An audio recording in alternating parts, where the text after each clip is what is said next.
कहाँ गए वे लोग की आज की कड़ी समर्पित है एक वीर जनजाति योद्धा संबलपुर के सुरेंद्र साय को।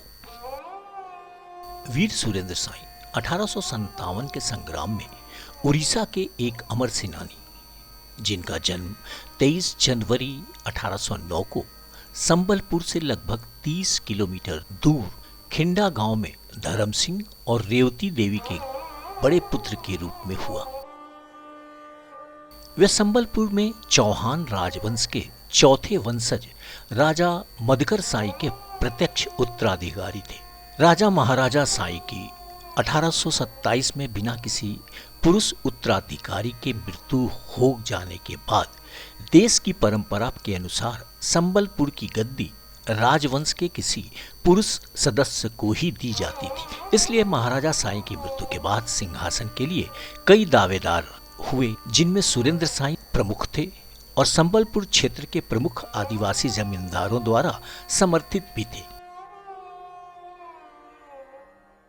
लेकिन ब्रिटिश सरकार ने उनके दावे को नजरअंदाज करते हुए महाराजा साई की विधवा रानी मोहन कुमारी को उनका उत्तराधिकारी बनाने की इजाजत दी, जिसके परिणाम स्वरूप चंद्र क्षेत्र में अशांति फैल गई और उनके और सिंहासन के अन्य दावेदारों के बीच संघर्ष पैदा हो गया। आदिवासी जमींदारों को यह भी पसंद नहीं था कि कोई महिला उनका राज प्रमुख बने, क्योंकि भूमि की प्रथा इस प्रथा की अनुमति नहीं देती थी। इसलिए वे विद्रोह पर उतर आए।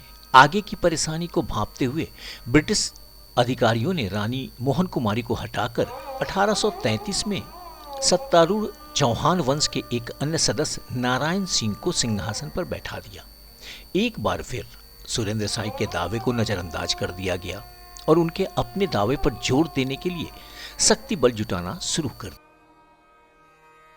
सुरेंद्र साई की सर्वमान्य लोकप्रियता अंग्रेजों द्वारा मनोनीत राजा नारायण सिंह के लिए सबसे बड़ी चुनौती थी। इसलिए राजा नारायण सिंह ने उन्हें गिरफ्तार कर ब्रिटिश सत्ता को सौंपने का निश्चय किया। सुरेंद्र को पकड़ने के लिए ब्रिटिश सेना भी उनके साथ शामिल हो गई और वे 1840 में उन्हें उनके चाचा बलराम साई और भाई उदंत साई के साथ गिरफ्तार करने में सफल रहे। उन्हें आजीवन कारावास की सजा सुनाई गई और हजारीबाग जेल में बंद कर दिया गया। इस बीच 1849 में नारायण सिंह की मृत्यु के बाद संबलपुर को चूक के सिद्धांत के तहत ब्रिटिश साम्राज्य में मिला लिया गया, क्योंकि नारायण का कोई पुरुष उत्तराधिकारी नहीं था। इस कब्जे का संबलपुर के सभी वर्गों के लोगों ने विरोध किया।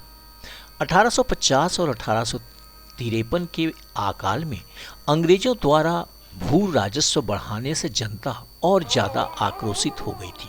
जनता के आक्रोश और विरोध के कारण सरकार ने सुरेंद्र साई और उदंत साई को मुक्त कर दी। रिहाई के बाद संबलपुर जाने के मार्ग में सुरेंद्र साई का गंगापुर में भव्य स्वागत किया गया। अपने लगभग 1000 सैनिकों की एक वफादार टुकड़ी के साथ सुरेंद्र साई संबलपुर पहुंचे। विद्रोह की आशंका और सुरेंद्र साई के बागी तेवर से आशंकित सरकार शुरुआत में सुरेंद्र से सुलह की कोशिश कर रही थी। क्षेत्र के प्रमुख जमींदार सुरेंद्र साई के साथ थे। सरकार ने सुरेंद्र साई के बागी तेवर को कुचलने के लिए कटक और अन्य स्थानों से अधिक सैन्य बल को संबलपुर भेजा। सरकार की मंशा भांपते हुए सुरेंद्र साई सुलह की निरर्थकता को महसूस करते हुए संबलपुर से पलायन कर गए और अपने अन्य भाइयों और आदिवासी जमींदारों के समर्थन से सशस्त्र विद्रोह शुरू किया। सरकार के विरुद्ध उन्होंने गुरिल्ला युद्ध छेड़ दिया। संबलपुर के प्रमुख संचार बाधित कर दिए गए। क्षेत्र के आदिवासी जमींदार उनके समर्थन में उनके दल में शामिल हो उन्होंने अपनी सुख सुविधाएं त्याग दी और जंगल का जीवन अपना लिया। उनमें से कुछ तो अपनी संपत्ति ही खो बैठे, कुछ युद्ध में मारे गए तो कुछ गिरफ्तार कर लिए गए और फांसी दे दी गई। कई को जेल में डाल दिया गया। सुरेंद्र साई ने विद्रोहियों को अलग अलग स्थानों पर कई समूहों में संगठित किया।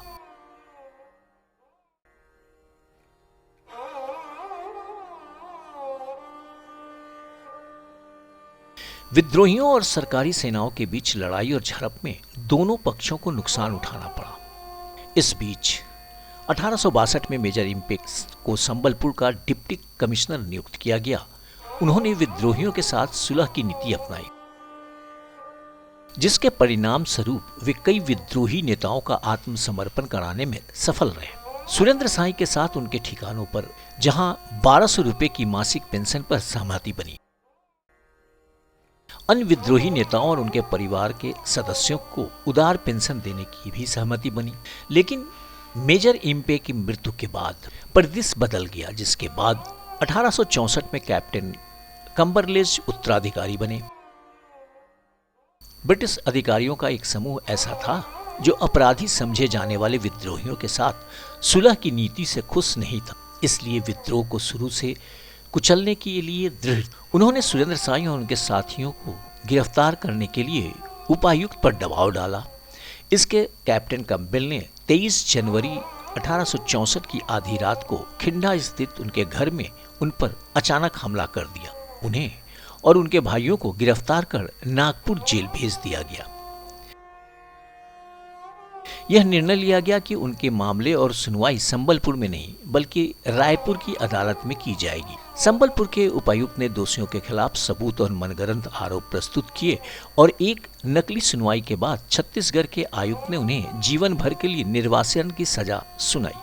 हालांकि उन्होंने इस फैसले के खिलाफ सेंट्रल प्रोविंस के प्रिंसिपल कोर्ट ऑफ अपील में अपील की, जिन्होंने उनके और अन्य आरोपियों के खिलाफ आरोपों को निराधार और मनगढ़ंत पाया। उन्हें इस आशंका पर कि 1818 के विनिमय के तहत नागपुर में हिरासत में लिया गया था, संबलपुर में उनकी उपस्थिति शांति को भंग कर देती। 1866 में उन्हें असीरगढ़ किले में स्थानांतरित कर दिया गया, जहां उनके भाई मेदनी साई की 1876 में मृत्यु हो गई। वहीं सुरेंद्र साई ने भी 28 फरवरी 1884 को अपने प्राण त्यागे।